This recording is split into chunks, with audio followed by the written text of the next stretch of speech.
All right, so welcome to Integrity's Business with Mickel and Anwar. Um, this is we're just literally at the point to where, how can I say it?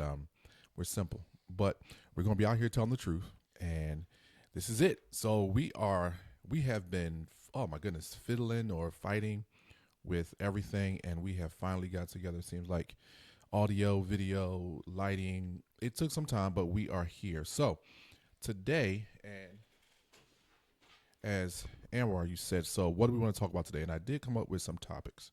I came up with two topics I want to talk about, maybe good 30, 20, 20, 30 minutes. But so at this point, what I wanted to talk about today is going to be brought to you by the Business and Personal Finance Empowerment Academy, which our next classes start in January.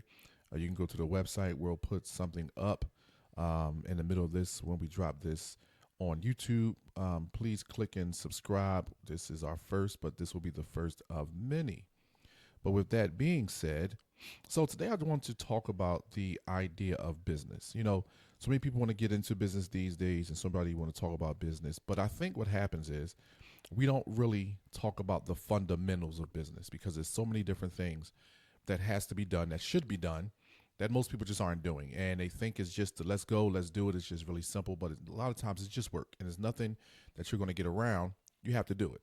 And so today I just want to talk about some of those fundamental things. So I'll start with this question.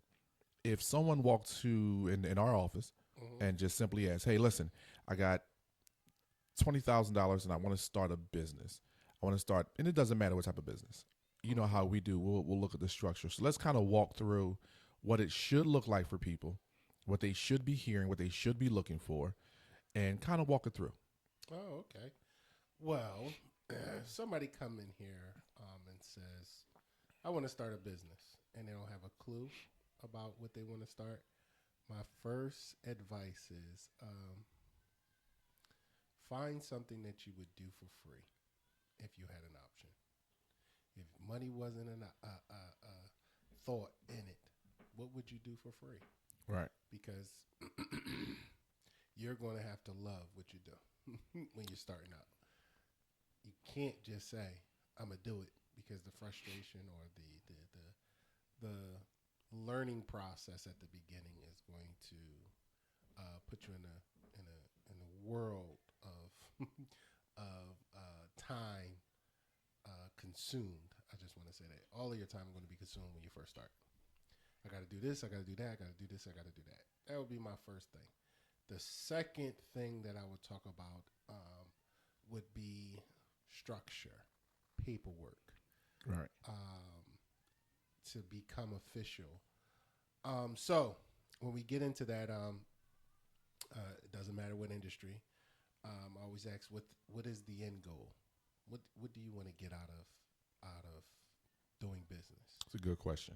I asked that question yesterday to a client. Yeah, what do you want to get out of it? So that way, we'll know what direction you're going in. Right. The next part is don't believe everything that you hear. What's the old saying? Yes, Believe none of what you hear, 50% of what you see. Yeah, Right. none of what you hear and half of what you see. So I start talking about structuring. So there are structures that the federal government has in place, and they are C corporations, S corporations, and sole proprietors. All right, so let's dive into that. I'm glad you said that. Glad you said that, right? Do apologize, everyone. We're not taking calls yet. So I'm glad you said that because we dropped a short on Instagram, Absolutely. and it was about LLCs. Yeah. And so we dropped that short, and then dropping that short, we got to a point to where we explained to people why LLCs were created. Mm-hmm. And so I'm going to make the very, very clear statement to people. An LLC does not separate you from your business. Absolutely not. And so when people say, go get an LLC, it's not something that is separating you from your business. Is an LLC a good vehicle to use? Yes. Is it a good vehicle to have? Absolutely. But you must understand why you are opening up, or why you're creating rather, this structure of a limited liability company. But it is not separate from you. Correct. And so I think a lot of times people jump to think, oh, I got my LLC because it's so simple to do. Absolutely. Which, truth be told, every They all structure is simple to do. simple. Right. It's pretty much simple to do. So with that being said, what are some of the myths that we hear about LLCs? You just bust one wide open that they're separate from you. That's one. The other thing, the other myth that people believe is when it comes to taxes that there is two separate things. Meaning, I did my personal taxes, but now I got to do my business taxes, and all I have is an LLC. A lot of people believe that they are separate, and they are not. You have to simultaneously do a LLC along with your personal taxes. It's called a Schedule C. Schedule C, people. All right. And to give a tidbit on LLCs, to sum it up, to add to what Mickel was saying, you are the business when you have an LLC. When you die, it dies. Yep. It does not carry on until you change the structure to make it self-standing. And I do apologize. Partnerships are also one of the other ones that we was going to get into partnerships because yes, people don't understand partnerships either. Right. But I just want to add that I did forget partnerships. So that if someone sees this, they'll be like, he didn't even say partnerships. I do apologize. Partnerships are another one. But when the business dies with an LLC, you die with it. I mean, when you die, the business dies. Let me say that the other way around. I don't want to kill you off with your business. So when you die, the business dies. And it's primarily like when you have a doctor that's been servicing all these people, and then he just dies, whether all of a sudden or if he dies by natural causes, the business dies. Yes, if he didn't get an opportunity to sell that off, it's dies. Done. It's done. It's done. The business is dead. I think people don't really. I know people don't get that because we get so many clients in here that don't understand it. And to your point, not only does it die, but the taxes that are required are coming from your estate. Absolutely. Because you and the LLC were one. Right. So whatever contracts, whatever was due is coming from you. Yep. You are the responsible party, and you are the backup to the business, right, to the LLC. So I think that's one of the second biggest ones is that, when it comes to tax time, that they have to do two separate tax returns, and that's not true. So I want to say this to dive into one piece of it too for most people who don't get this one, because we're just talking straight business, right? Just structure. Absolutely. Just structure. Mm-hmm. An LLC is simply to protect your personal assets that you have acquired outside of your business from anyone going after those if they sue you because of your business profession. That's all an LLC was designed for. In actuality, federally, it doesn't exist. It can go after you personally. Well, can they? Yes. Well, so when you say federally, what do you mean? Who? So let's just say a lawyer. Something happens, right? And it happens on a lower level, meaning it just in the locale, the city, state. You go to court and they say, I had an LLC. Right. Court of common pleas. Yes. It protects you personally, right? It gives you a line of defense, right? But when it comes to a federal level, you have no line of defense. You are the responsible party. So it will not be just you. It would be the business, and you are being sued as in part, as far as the litigation will go, as far as the documentation will go for you in a federal court. Now, what happens is, once that happens, is all of your personal assets are at stake, meaning they can be brought up so that, because they feel like you didn't get these personal assets without this LLC. So because of that, You did, the LLC took care of you, so that means that you need to take care of the LLC on a federal level. Whatever debt, whatever incident, whatever complication may have happened, then yes, that's what you need to be concerned with. That's why the IRS says that it's called a permissible entity. Right. So here's the question, because I understand what you're saying, right? Mm-hmm. But there's something you left out. Why they can go after you in federal court. Right. There's a term that, because I don't want anyone to see it and think you're wrong, because you're 100% correct. Right. But there's a term that you haven't just brought up yet that gives people the right to go after you in federal court. Do you remember? No, I don't remember the term. What's the term you looking for? Negligence. You know what? That's the way they can go after you in federal court. Absolutely. Because whatever you did negligence. You did negligence. Absolutely. I'm not even sure what the plural negligence is, but right. It was due to your negligence. Absolutely. So you're 100% correct. Absolutely. And I thought you was going to bring it up. Right. But that's such a hard thing to go after. It is. But you have to be severely negligent. Right. But that doesn't mean it does not happen. Right. So you're 100% correct. I'm glad you said it, because I didn't even think about that. Right. But that is correct, because if you, whatever your practices are, like prime example, mm-hmm. I'm a consultant, you're a tax accountant, right? Mm-hmm. I have to have errors and omissions insurance. Absolutely. If I do something and my insurance does not cover, or if I didn't have insurance because it's lapsed for whatever reason, mm-hmm. they can say, oh, you did this and you were negligent because I should have been able to get something from you. Right. Now they can go after me in federal court. Right. So absolutely. The IRS even has negligence, and they call it due diligence. Right. You didn't do your due diligence, so we're going to penalize you for not doing it. And that could be anything from asking the right question. Who do you live with?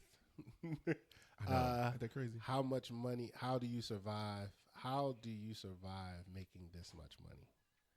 And it's just to be aware of the person's or the taxpayer's ability to do. Not even that we need to know what your life story is, but just the ability to do. Did all the information presented look official, or do it look altered? Those are little things that are included in the due diligence. And if you do not ask those questions, or you do not document that you ask those questions, then it can penalize you for negligence. Yeah. It's something that I tell people all the time. You know, we meet with clients, and I'll talk to people, or whichever one of us are talking about structure. I'll let people know. I said, depending on where you want to go with this, it's probably better off just making an S corp. Absolutely. Just start off with an S corp. If you start off there, you're able to create the separation between you and the business. Absolutely. Right from the beginning. Yep. And if you do it from the beginning, if you have a good problem and grow exponentially, I'm sorry, I messed that word up. Exponentially, we got you. Exponentially. We got you. Then what will happen is you will be able to transition to a C corp very good. Once you get to 100 million, they're going to push you. It doesn't matter. Yeah, you're forced to. It doesn't matter. As The Rock used to say, it doesn't matter. You're forced to. But the transition will be a whole lot easier. Right. Because if you're talking about making that kind of money, you're an LLC. Yeah. I'm quite sure you have PG'd a million things. Absolutely. You're a personal guarantor at so many things. And now to be able to get away from that, like you say, to strip yourself away from that is going to be hard. Absolutely. It just is. It's just going to be hard. There's nothing you can do about it. Mm-hmm. So, all right. So the next topic I want to talk about, so that was the structure. Just want to transition over, because I want to kind of stay with the business structure, but I kind of want to go in a similar space, which is partnerships. That's why I said you brought it up earlier, but I wanted to talk about it this way. Okay. Because I meet so many people. We have met many people, but even before we were partners, we met partners who don't have a damn operating agreement. Wow. I tell people that is like huge. Like, you're going into business. Yes. I don't care if you like a person. I don't care what it is. The only people who should not have not should not. Everyone should have an operating agreement. I don't care if you're married. But unfortunately, in the court of And if you go to a divorce court, that operating agreement, if you're just your spouse and you, it doesn't matter. It does not matter. So it doesn't matter. But it's an even split. But right, but anyone else is like, you need to have an operating agreement. Absolutely. I've talked to some, oh, we're partners. Okay, great. Where's your operating agreement? Oh, we don't have one. What do you mean you don't have one? So what happens if this person dies? I'm not even saying if there's something bad happens if y'all split. No. What simply happens if one of you guys actually leave this earth prematurely? Right. How does their percentages get diluted? How does their voting rights get diluted? How do all these things happen? Is it passed on? Right. What happens? Right. Because we talk so much about probate in the personal space, but we never talk about probate when it comes to partnerships. But you will have to go to probate. Absolutely. If you have a partnership and you did not have some type of operating agreement, how this company is going to do what? Right. Is it sold to the company? Is it brought out? Like what's right. the plan? So I do agree with you. Operating agreements are absolutely necessary when it's two or more people. They are essential. Don't care what nobody says. Absolutely necessary, because there are different ways that people can partner. They could be silent partners with just funding. Yep. They could be small partners with just a smaller percentage. Means that their voting power may be zilch, but right. they do get a percentage of profit. So it's you can structure things differently, and that's when it comes into creativity when you go into business. Because I almost guarantee you, if everybody's seen the show Shark Tank, yeah, at this point, most likely. I mean, and they offer them percentages as well as in money to have a piece of their business. I'm almost certain both. At the end of that, when they agree to that, there's a contract that's necessary. Oh no, big guy. Let me tell you. So I did some due diligence. I did some digging because we used to watch a lot. Mm-hmm. Sometimes contracts don't get signed for 6 or 7 months after they shake hands on that floor. Okay, wow. Yeah, it's some contracts don't even get signed after they shake hands on the floor. What? Oh yeah, just because we see that part, you shake hands, and not only that, a lot of what they air in that presentation. Mm-hmm. A lot of that more is not even shown. So that presentation sometimes is longer than what you see on television. Absolutely. And I've read this because when it first came out, I really liked the Shark Tank. I liked the show because of simply what we do. Mm-hmm. And so it was of interest to me to watch it. I used to just kind of, I used to yell at the television if this was a good deal or not. Right. I'm like, that's a great deal. Take it. What are you waiting for? Absolutely. I used to watch people talk themselves into deals and be sitting in the room like, what the hell are they doing? Mm-hmm.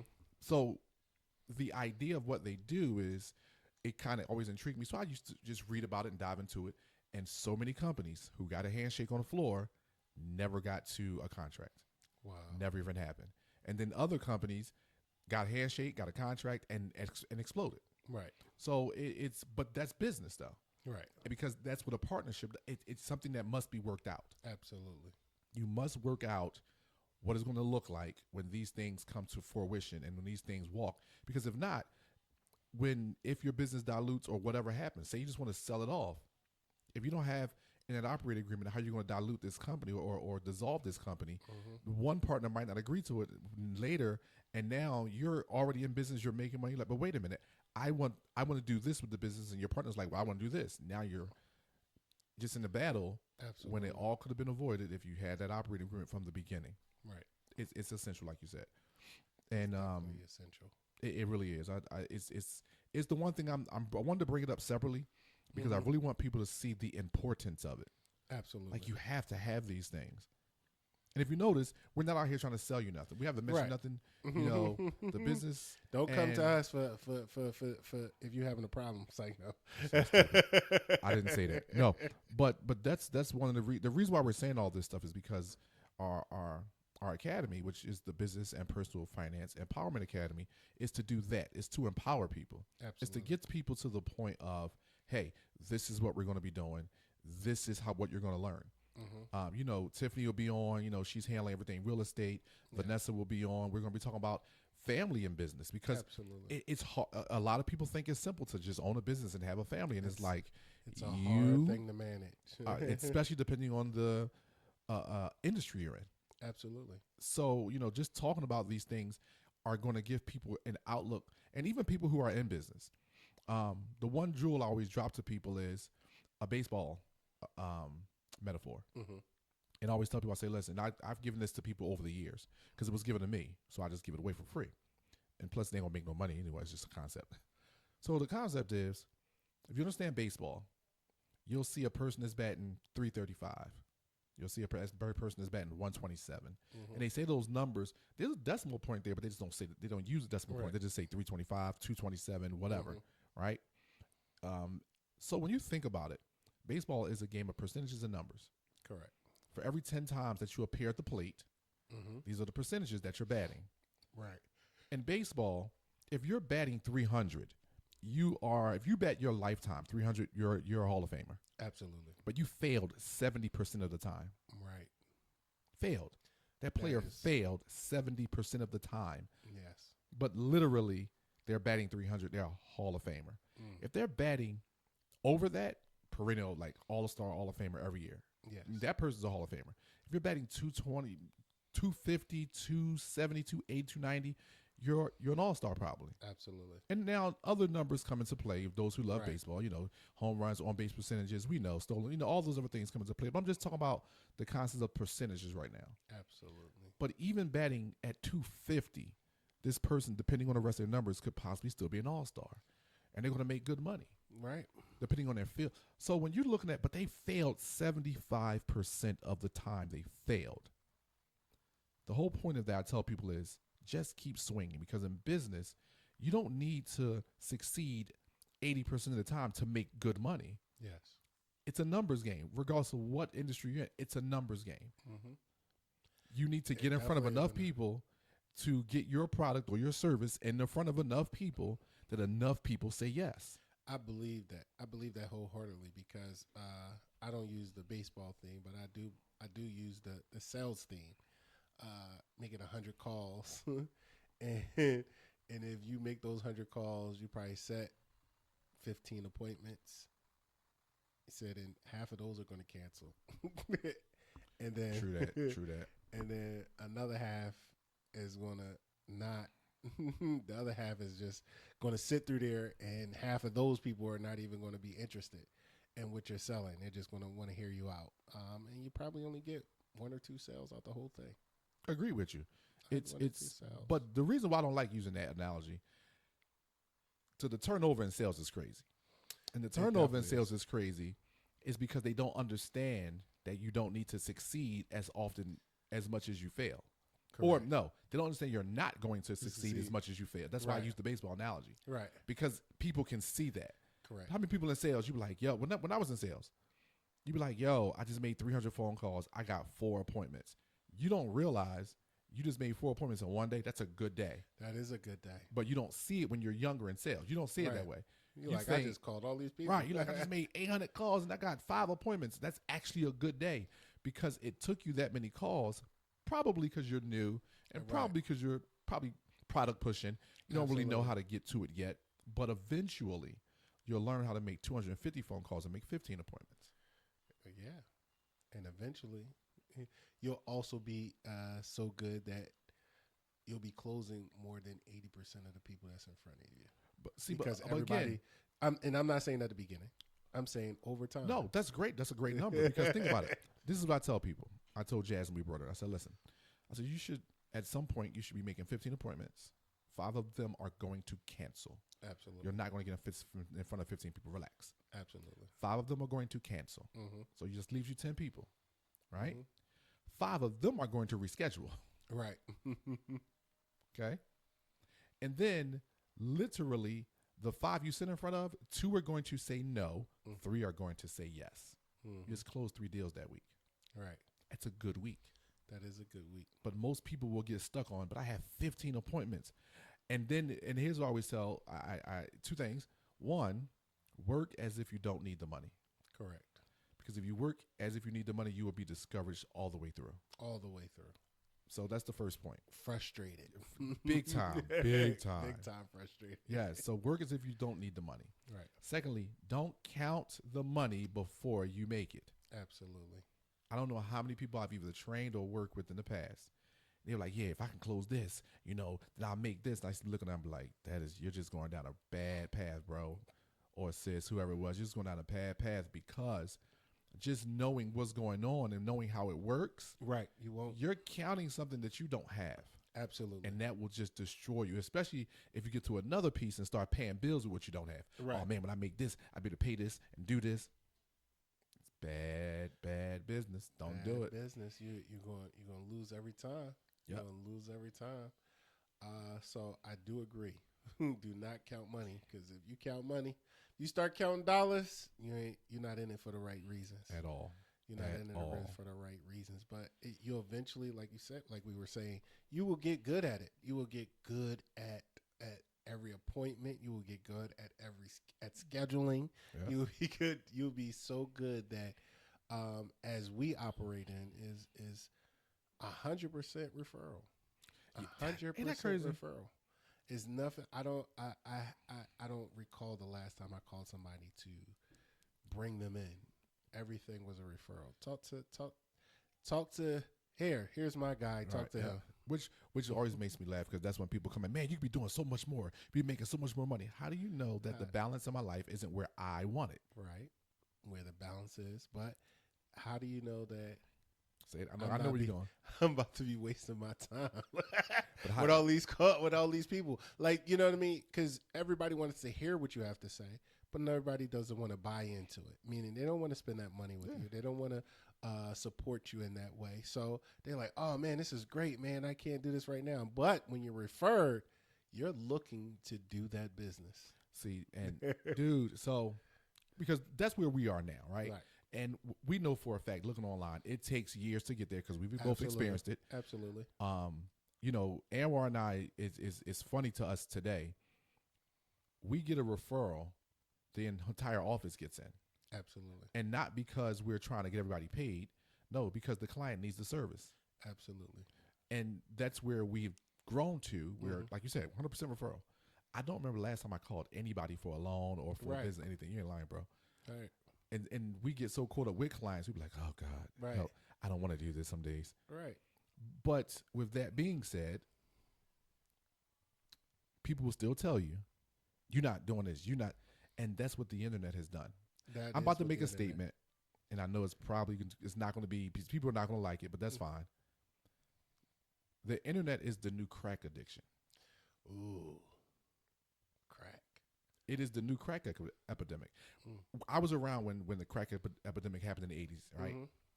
Of course I was around. I hope I was around. I hope you was too. But I watched it. Like, I watched it, and I watched it move and grow. And you've seen it from clean streets to addicts. Like, when did this happen? When did that happen? I remember a cat on my block when I grew up in Logan. His name, I'm not gonna say his name, but he was kind of the first crackhead I've ever seen. Mm-hmm. Like, this bull, the scratching, like everything. Right. But it's not so much the after effect, because the byproduct is all the scratching and the stealing and all that stuff. But when you look at it now, people are killing each other's reputation online to get a like. People's phones, people are charging their phones at work. Why? Because they on their phone all night. Mm-hmm. People can't get. I drive every day when I drop Mickel off, or just when I'm out, and I'm watching people literally texting while they're driving. Right. Is it that important for your life? This morning, no joke. Right. Drop Mickel off of school, going back home. This dude makes a U-turn in the middle of the street and banged into a parked car. Wow. The car wasn't even moving. But he was the same guy that we all saw on his cell phone, because I saw him, because he was like on my driver's side when I was driving. I looked, I'm like, another one, and I look. He turned around. I see him just bang into a parked car. Mm-hmm. What happened? You want that crack? You on that crack? He definitely was on the crack. Like, these phones are the new. Like, it is amazing to me, right? Mm-hmm. The things that I see online about relationships and marriages. And what do they bring up? You got to get off your phone. You got to make your spouse or your partner your priority, because you're on your phone too much. It's an issue. It is a big issue. That's an addiction. We don't even, like, no one will say. I mean, I'm not sure if anyone else has said it that way, but I'm saying it that way because maybe someone else has said it. But it's an addiction. It is ridiculous. And the thing about it is, think about it. My kids were not allowed to have phones. Mm-hmm. My father tried to buy my kids a phone. I threw them away. I didn't even give it back to him to give him his money. Mm-hmm. I think like my mother-in-law, my father-in-law had asked about phones, and me and Nessa was like, no, they are not allowed to have phones until they are going somewhere alone. where they are not with adult supervision, where we need to get in touch with them. Absolutely. And literally, that's how it starts. And I'm saying not for me, but you see kids at 2 years old with a phone. Having tantrums. This kid can't even write his name or her name. But they can't know numbers, the but know how to run a phone. Know how to swipe up, right. swipe left, pick the app. Dude, I watched my niece grab my father's face, put his phone in his face because he does the biometric scan in his face, and literally turn his phone on and then walk off and start playing with his phone. I just looked. I was like, Dad, that is crazy. And we give this to children. And Apple come out with a new phone every week. I don't know how the hell we get here. Yeah, right. Talk about business structure. Right. This is what happens. Who cares? But this is what it goes into, because we're going to wrap it around. I'm gonna show you how we're gonna wrap this around. Go ahead. No, I know how we got there. Because it's like it's crazy. I'm glad you know, because it just. But that's one of my pet peeves is like I'm watching the world disappear right in front. If you're not on your phone, I've watched people walk in the street on their phone. I watch people walk down like walking down the block, almost get hit by little kids or a car or a bike. I've been driving and literally seen people sit there and get the horn hit, and they still don't move. Normally, the horn you hear, and it kind of jumps you. They still not moving. They just right. It literally is a new. It is the new addiction, and it's an epidemic, and we don't even pay attention. And Apple drops a new one every week. It seems like the iPhone 6. I brought Sydney's iPhone 14. It's not a joke.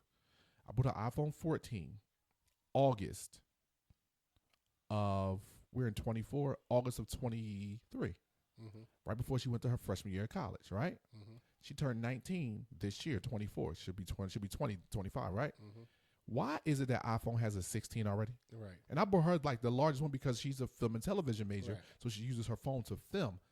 That was the purpose of that phone. Absolutely. It has a purpose to it. Literally, iPhone has a 16 already. It hasn't even been 2 years. Right. And they already got 2 different versions of the same phone already. 2 different versions. It's an addiction. It's retarded.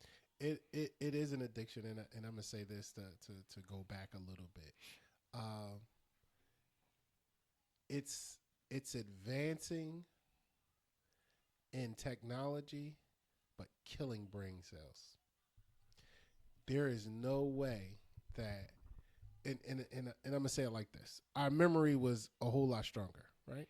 When you was younger, you knew everybody's phone number. Absolutely. You could name 10 of your friends' phone numbers, your family members' phone numbers, your cousins' phone numbers. You know what I mean? Your house number. You knew everybody's phone number. And today, you couldn't remember. If you didn't have it in your brain before, it's not there. It's a practice. You're 100% correct. And the reason why is because I know Vanessa's number by heart, Sydney's, Mickel's, Isaiah's by heart. Right. But it's because and I'm not saying I'm good. What I'm saying is I actually practice to remember them. Absolutely. I don't go on my phone and hit their name. I dial their numbers every time on purpose just to remember it. And Mickel got a funky 445 number because he just got a phone not so long ago. But I don't know my dad's number by heart, my mom's. I don't know my in-laws by heart. And I call these people I call in text. Right. My niece. I don't know my brother's number by heart. My sister's. My sister was just in Florida. She lives in Kissimmee, Florida. They're back in Philly because of the hurricane. Thank God. I was freaking out. She finally texted me last night. I was like, we're safe, bro. I'm like, great. But I don't know her number by heart. And so you're 100% correct. Absolutely. And I was saying that to say, like, my mom number has been the same since I was dialing it in high school and college. Gotcha. The same exact number. Boop, boop, boop, boop. So her number has never changed all this time. Right. So I remember her number by heart because of that. But as far as my children that just got phones, I don't know it yet. Right. Like, I don't know it. I know the first 3 numbers because it's like, all right, I have all these lines on my phone. I know, the 250 number. Yeah, you know what I mean? The 867 number. But I'm saying all this to say the internet has become a replacement of the TV. The internet has become Insta. Like, you can instantly find anything that you want. The TV used to be, once the streaming came about, first it was Blockbuster. You had to go to Blockbuster to get all the movies that you wanted. Right? Blockbuster. Don't take me back. Right. Now, then Redbox started. And I'm going to say something. When Redbox started, I wanted to do streaming at that point. I thought Redbox was an excellent idea. Right. It just was in the midst of technology coming to beat it out. Right. Because streaming is the only thing that beat it out. Right. You going to Redbox, it replaced Blockbuster. But now it's like, okay, we got all this streaming, right? So everything is instant on TV. Oh yeah, we can find this, we can find that. Every little download, you can find all the movies. Now on your phone, you just anything. Yep. Anything that you desire, it's on the phone. And I'm saying that to say that it takes away, because I'm wrapping it up, it takes away from the personal experience that you need in business. There is no way, I don't care what you do on Instagram, I don't care what you do on Facebook, you need personal interaction to do business. All these people that's making all of these comedies specials and they're doing their thing alone initially, when they get into that room, they need to have the capability to understand contracts, negotiate contracts, ask for what they really want, know what they really need in order to operate. Because anybody can say, I like what your content. I'll give you $300,000 a year for that. It may take you $150,000 just to make the production. And that's your dollars. That's what you're doing. That's your time. But if they only offer you $300,000, how do you really know what you need out of that? What do you need? Is that an opportunity for you to grow, or is that just you taking the first dollar that came about? It's the business, baby. That's what we want. That's what people want. It's the business, It's and that's not it. That's not it. And 100%. People have gotten burned. People have gotten in contracts in the music industry, in contracts they don't really want. It's not even the music industry. The music industry is the oldest.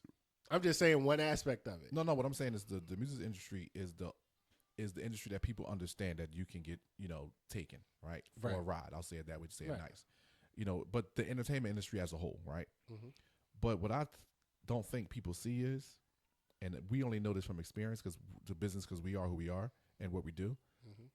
And for people who don't know who we are, so I am a business consultant, and Anwar is our tax professional in the office. So that's what we do as partners. Yes. But to that point, more people get burned, get scammed, get taken for a ride in everyday business than the entertainment business will ever do. You're absolutely right. Because it's just smaller and it's closed and it's not in the public's view. Absolutely. People just don't see it. Right. And I'm talking about every day. There's somebody right now that's getting scammed, that's getting burned for some dollars. Absolutely. And it's never going to happen. And I'm going to just put one out there. The IRS will never call you. You have to call them. No, watch this. No, that's not even a joke. It's the truth. It is Optima Tax Relief is a scam. It is a scam. It is their own initiative. Yes. I'm not going to call them a scam. No. Watch this. No. Here's why I call it a scam. Here's why I call it a scam. Go ahead. Remember, I told you my dad had owed the IRS some money. Mm-hmm. He said, I called these people. I said, Pop, don't call them. I said, you know what?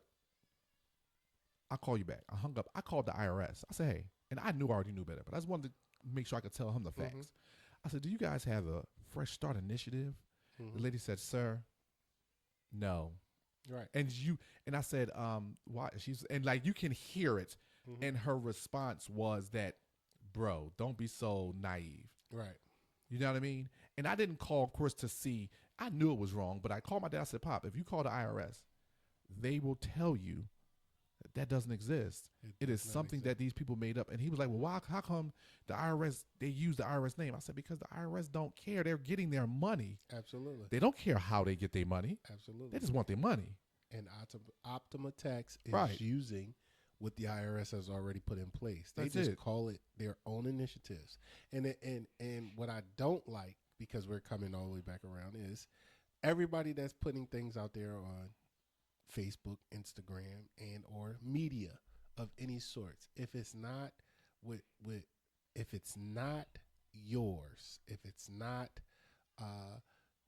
yours to keep, and we're using Optima as an example at this moment. If it's not yours, then don't claim it. Don't say that all you have to do is. All you have. We already had that conversation. Right, we did. But do not claim it as yours. Do not claim it as your easy process. Do not claim it as something that you can absolutely do. because it's deceiving. All right. So with that being said, right, the internet, before the internet was what it is today, socially, Mm-hmm. there was a thing called multi-level marketing. Right. Okay.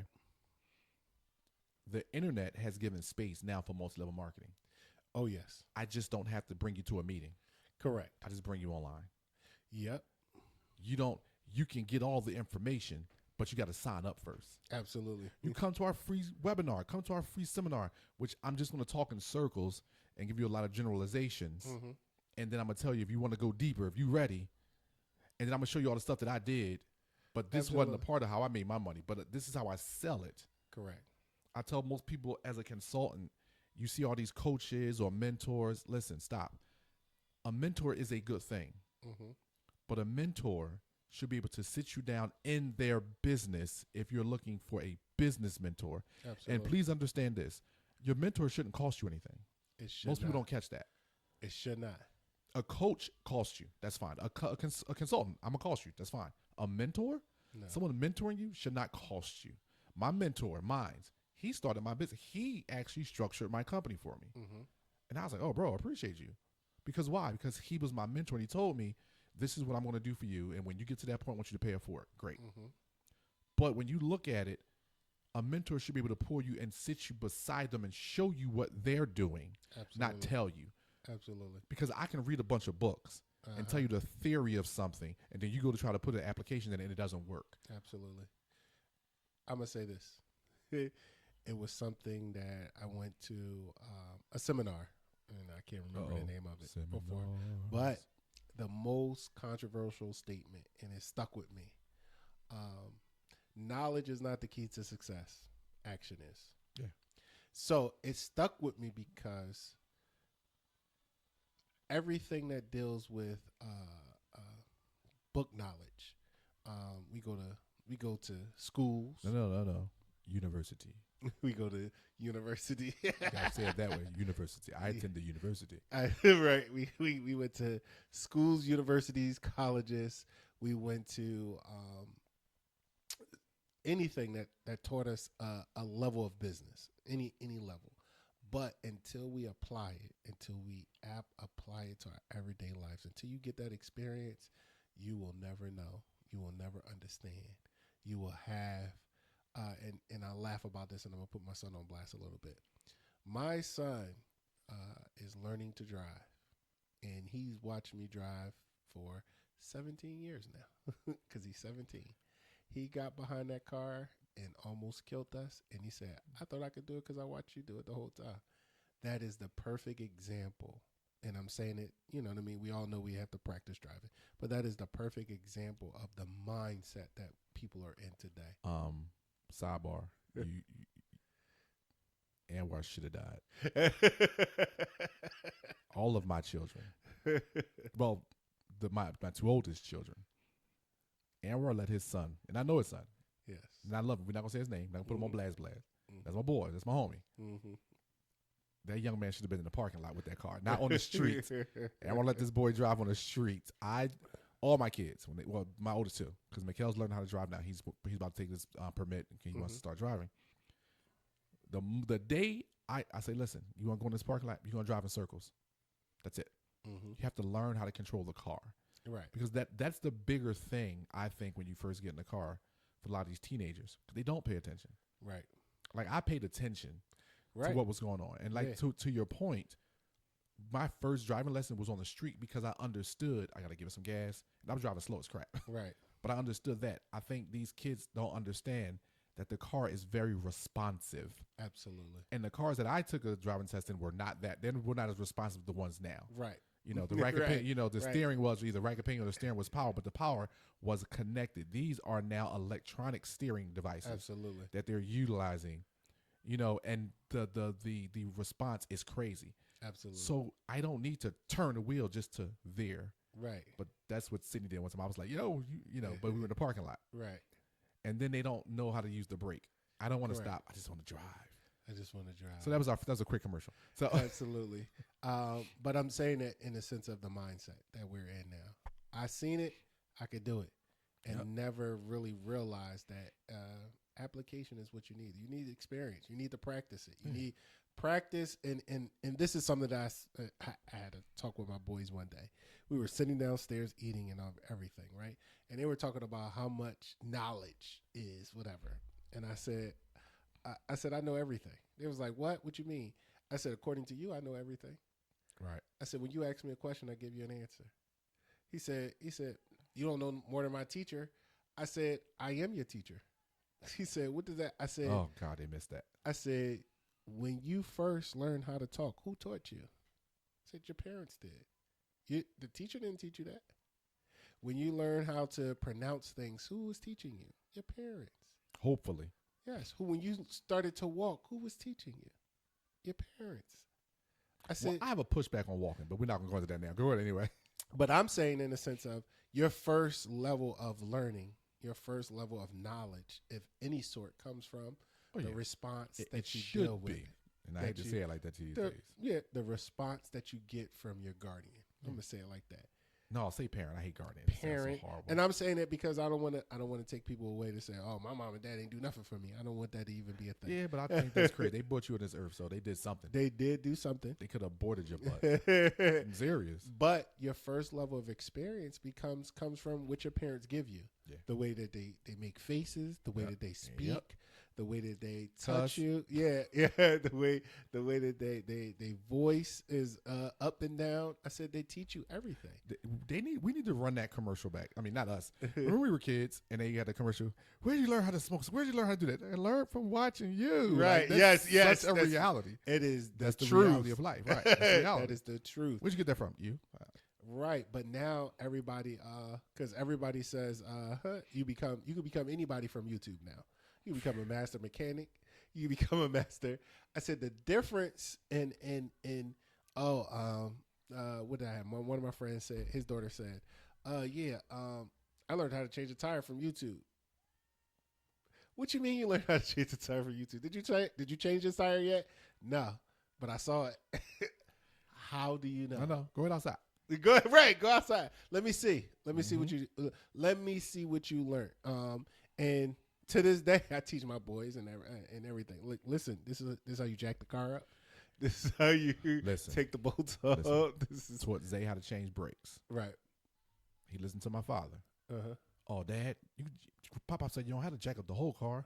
Just jack up like half, just where the tire is. I said, because I told him, I said, listen, what we're going to do is we're going to go underneath. Mm-hmm. We're going to jack the car from the front, lift both up. We're going to put the plates underneath, and then we're going to take both tires off the front, and then we're going to go do it. Mm-hmm. Well, Papa said, you ain't got to do all that. You can just do one side at a time. I said, well, you only can do one side at a time. I said, but that's not why we're jacking the car up this way. And so he goes out, and he was like, I said, all right, well, go ahead and do it the way your grandfather said. And I'm sitting there watching him. Mm-hmm. And he is fighting just to get the tire off, first off. Mm-hmm. Because he lifted it up in the air first without loosening the lug nuts. I'm cracking up. So now the tire's spinning. Rolling. There's no emergency brake on. Right. He just that thing just rolling. And I'm just sitting here laughing. I'm just looking at him. Right. Mm-hmm. Dad, it won't stop moving. I know. But you said, Pop, why don't you call Pop? Call a friend. Phone a friend. Go ahead. Yeah. Call Lifeline. So my father told him, oh, no, you got to put the car down first and then take loose lug nuts. Oh, Dad, you could have said that. No, you said you knew. Right. Long story short, so let's fast forward. Mm-hmm. He gets the tire off. Now he's trying to take the nut off of the back of the caliper. Mm-hmm. He can't get to it because he ain't got no room. Mm. And I'm looking at him. Because he's tall, like, so elbows is banging. And Dad is so tight. I'm looking at him. What's the problem? Mm-hmm. I said, okay, let me teach you something. So put the tire back on. I made him do everything back. Now I jack the front of the car up. I put the stands up, take both tires off, and I go inside the car, turn it on, and turn the wheel. Right. Now the caliper is just exposed right at me. I go and crank it. Right. He was like, oh my God. I said, see? I said, what I have is the experience. All you did was listen to someone. Absolutely. And that's what you're talking about. Right. It's like all you did was go and listen to somebody on YouTube or online or some social site, and they just told you, it's this simple. You can do it like this and do this, but you don't even know how to execute certain things. Absolutely. Because they didn't walk you through it outside at the car. Right. So, but that's business. That's how it applies in business. Oh, and I got you. That's business. We people don't take the importance and the necessity of walking through this with someone who's doing it first. Absolutely. You know, like here's I'm about to probably blow somebody's business up, but I don't care. What makes me laugh, right, is when you have someone online and they're like, yeah, follow me, and I'm gonna be your mentor. You're gonna pay $1,000 to be in my group, and then I'm gonna teach you how to do all this, right? No one ever stops to go, how many members you got? Oh, I got like 10,000 followers, and right now we got like 2,000 active members. How the hell are you gonna talk to 2,000 people? You can't. It's only 24 hours in a day. You can't. When my turn gonna come up? Right. If you talk to one person a day, it's only 365 days in a year. I'm quite sure you're taking holidays and weekends off. Absolutely. So what are we doing? How much time do I get? You don't, but yet people are signing up for these things. Absolutely. And I'm sitting there laughing like, oh, so you are dumb as you look. Because why? Because you didn't even stop to just simply do some simple. The math ain't mathing. Absolutely. If you got 2,000 active members, 10,000 followers, or 100,000, a million, who cares? But if you got 2,000 active members that have paid you for you to show them something, how are you gonna show me? Correct. And the only thing I come up with is that means there must be an additional charge at some point. Either additional charge or you ain't the one talking to. Right. Oh, you want to get my primary circle. Oh, well, that costs $7,000. Right. And so I just be like, yo, something is real. But I don't blame the person that's talking. No. I blame the people who signed up. Right. I remember going to one of the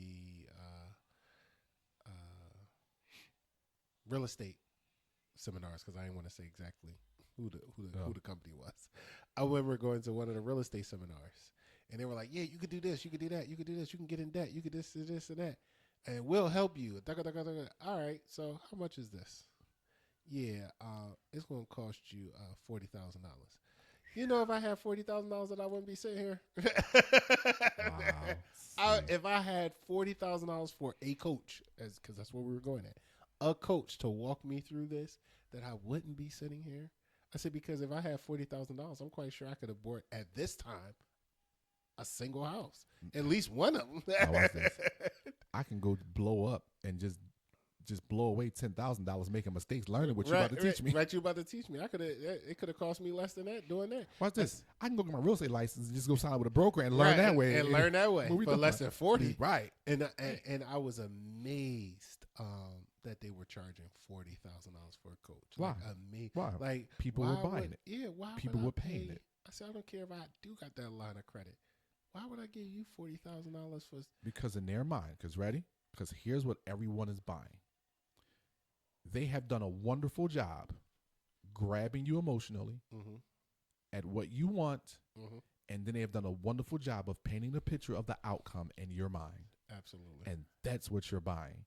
You're not buying that person. You're buying that emotional connection that they've made with you, depending on how many words they've said or what they've said very articulately. Whatever they have done in this seminar, that's what you wanted to buy.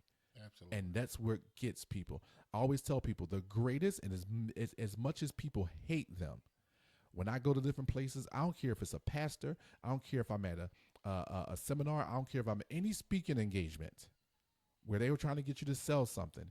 If that person, man or woman on that stage, is not a used car salesman, they're not going to win. They're not going to get your money. So they must become a used car salesman. Right. And a used car salesman only talks about you driving down the street in this brand new car that's not even brand new. Correct. Ain't not talking about nothing else. That's it. And so when they get on that stage, their whole speech from beginning to end is about you. And they start where you are today. And if you showed up today, that means you are looking to be where we are. And look what we've done with so little over such a small amount of time. And this is how they get you. And then you sit back, if you there and you're smart and you're a critical thinker, you go, but some of this don't make sense. Like it's just not math. Plus one and not. Like I'll never forget. It was an episode of Martin years ago, and I think it was like a marriage counseling session or whatever. Him and Gina went to, and the guy was like, "Yeah, listen, this all could be yours for a small amount of $6.99 the rest of your life." It was like, wait a minute, what? $6.99 a month the rest of your life? Like, the math, not math, right? But basically, that's what's going on with these people. Because why? Because people get an emotional snatch. The one thing I tell every business owner who comes in to get some type of financing, I say right now, we cannot get attached to the outcome. I said to people, absolutely. I said, let's just start where we are. Let's go through everything. I need to ask you certain questions. Let's go. Don't have an emotional response when I ask about your credit, when I ask about how much the business is making. Right. Let's not have an emotional response. Let's just stay with it, because I am simply going to ask you these questions, and you must be honest with me to see what you qualify for, because I know what my banks are going to allow. I know what the qualifications are. And yet, how many people still lie to me? Right. Because why? Because I didn't sell them that emotional end. Right. So they kind of alter it themselves a little, so they get what they think they can get. And it's like, no, that's not how this. But that's what happens, and that's what's been happening. This is my rant, because we are pretty much done, guys. We're wrapping up. Got about 5 minutes left, and so I just have a rant. I think I'm gonna do a rant every week. When me and you talk, and you can rant. That's fine. I paid my Comcast bill the other day, and I'm saying it Xfinity. I'm not going to cuss. I almost cuss. Xfinity. And when I paid it, I just paid every month. It's normal. I got an email that said, your order has been confirmed. Your Comcast order has been confirmed. I didn't order nothing. Just paid the bill. Right. So I got on the phone, and if you have Comcast, if you don't experience what I have just experienced, which I've experienced before, but today, the other day was 10 times worse. If you have not experienced that stupid automated machine trying to send you a text and trying to get you to not talk to a person, even though it tells you, oh, we can get you to a person right away. But before we do, oh my God, I was in here yelling, bro. As Jazz, I was in my office yelling at the stupid machine, because it literally says, oh, I can get you to this, but before you do, would you allow me to send you a text so then you can talk to an automated machine, because the automated machine can help. This cannot be helped by an automated. I needed a person. And I'm talking about, I hated it. But here was the funny part. It got me to realize that AI is going to die soon. Right. In business. Right. And when I'm talking about business, I'm not talking about business to consumers. No, that's where AI is going to survive. Right. AI is going to survive business to consumer. AI is going to survive when it comes to productivity in business with people. But the businesses that decide that AI can replace a person, those businesses will not be along or will not be around 5 to 10 years after they do it. Wow. And here's the reason why. And this is what I learned from that Comcast conversation, because I finally got to a person, right? But what I saw was so many businesses are so stuck on AI being able to produce something. But what they're not realizing is AI can't fix anything. Nope. And your business is always going to be predicated on customer complaints and how you handle that. The quality of your customer service after a person has purchased your product is how your company survives. Absolutely. And I don't think people know that. I don't think these business owners really catch that. If after I brought your product, if I can't come back and say, hey, I've had this issue or this is going on, what can I do about it? And you can't walk me through it with a person. You can't tell me how to fix this. You can't give me what I need. I'm never buying your product again. And I'm going to tell the world, because negativity travels 10 times faster than anything positive. Absolutely. Most people who experience a negative experience tell 10 people. I think I've told 20 people about that dumb Comcast thing since the other day. Absolutely. Right? But if it's a positive response, we tell about 2 people, 1 or 2 people. Right. And I had so, a good experience the other day. And so most people are not going to see that. And it's like, what the problem is that you don't understand that this is a necessity that you must make sure. It's not about pleasing customers. No, it's about having them become repeat customers. Because that's where your money's made at. Retention.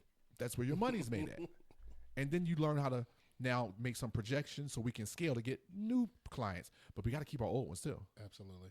And so when I listen and when I watch that from what I went through the other day, I just slowed down for a minute because I was pissed. I was hot, bro.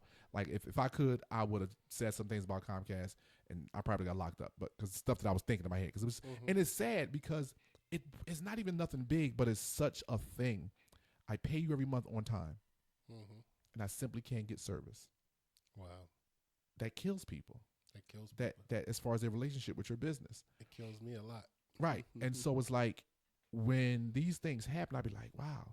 And then it hit me with AI, because remember we had the meeting with the gentleman the other day, the sales consultant. And I'm saying to myself, everybody want to do automation, and it doesn't work that way, because the moment you have to go from business to consumer, and the consumer comes back, AI is going to kill you. AI is going to kill you. You think it's going to be, oh yeah, we can do this. AI is going to keep us going. It's like, no.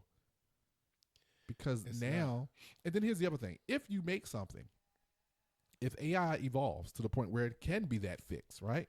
Mm-hmm. You're going to lay off so many people that you're going to destroy your own economy, so it doesn't matter. Absolutely. If ain't nobody working, how they gonna get it? There you go. If ain't nobody working, how they gonna buy it? Yep. Here's the wrap around to what you were saying too, and about this whole day, truly was when you start a business and you decide your structure and what you're going to do. People, connecting to people, dealing with people, communicating with people, managing people is going to be a big part of your business. Always. It don't matter how funny you are.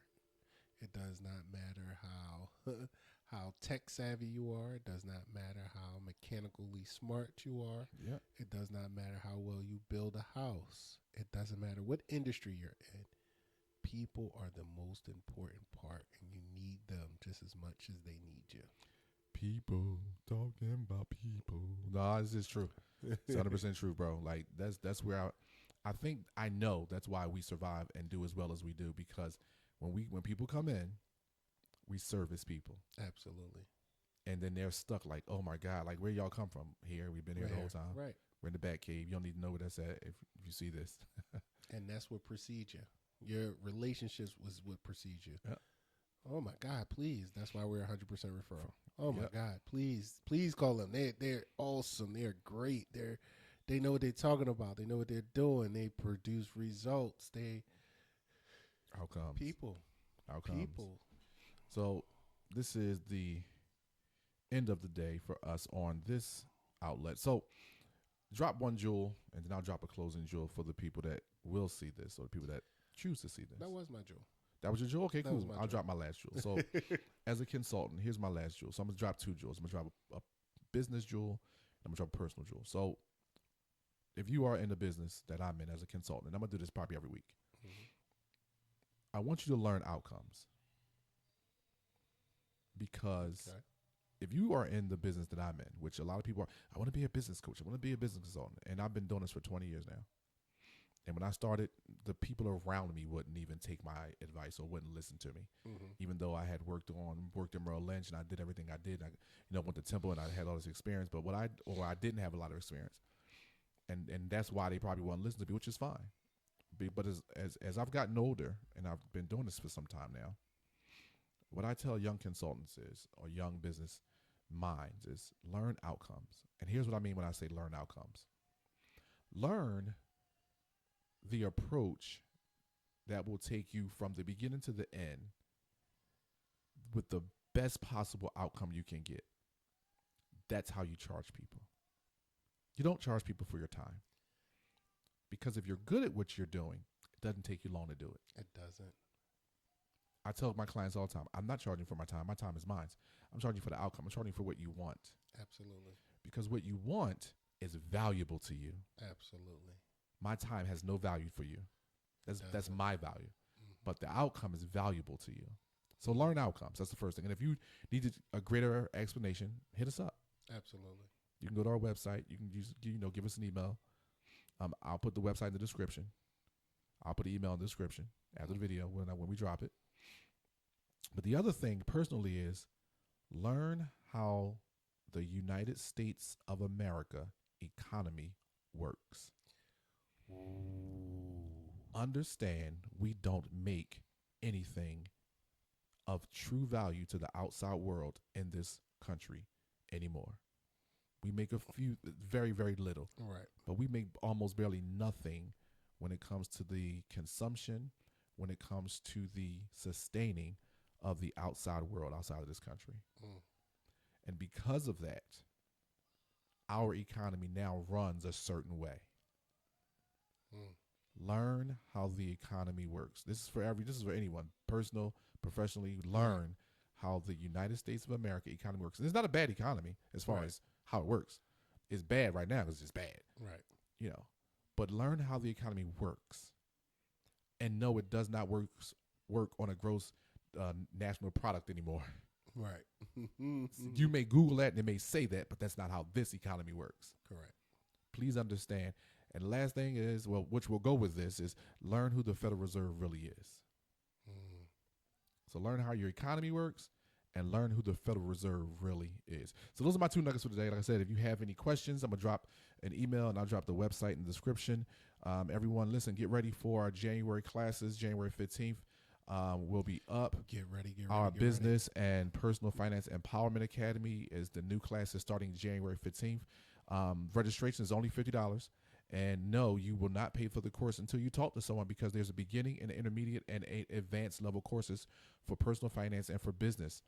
And so depending on where you are, if we have a conversation, you may want to come in at intermediate. You may want to come in advance. But if you come in advance, understand you're going to be running through something where we're talking about strategies in advance. We're not talking about simple businesses. We're not talking about simple business structures. We're talking about strategy. The same thing with personal finance. We're not talking about some of the simple things.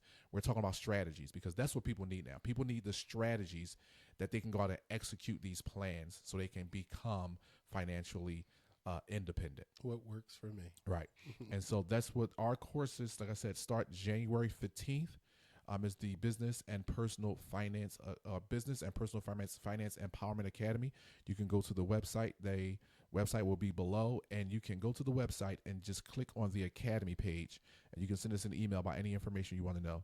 So, all right, signing off for now, guys. We'll see you next time. Enjoy the rest of your day.